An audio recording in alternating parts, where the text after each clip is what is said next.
বৃহস্পতিবার পবিত্র রাতে কেউ যদি এই দোয়াটি 100 বার পরে কোনো দিন পৃথিবীর কোনো মানুষের কাছে তার হাত পাততে হবে না, পৃথিবীর সব কিছু তার পায়ের নিচে আল্লাহ হাজির করে দিবেন, দারিদ্রতা থেকে মুক্তি দান করবেন, বিপদ আপদ থেকে মুক্তি দান করবেন, তার সম্মানকে সুউচ্চতা দান করবেন, অসুস্থতা থেকে দূরে রাখবেন, আল্লাহর অশেষ দয়া ও রহম তাকে দান করে দিবেন। সুবহানাল্লাহ।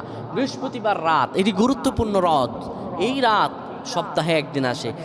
আরবিতে রাত আগে আসে, দিন পরে আসে। সুতরাং বৃহস্পতিবারের যে দিন গিয়ে রাত, এটি বৃহস্পতিবার রাত নয়, এটি শুক্রবারের রাত, এটি জুমাবারের রাত, এটি দোয়া কবুলের রাত, আল্লাহর কাছাকাছি হওয়ার রাত। সুবহানাল্লাহ।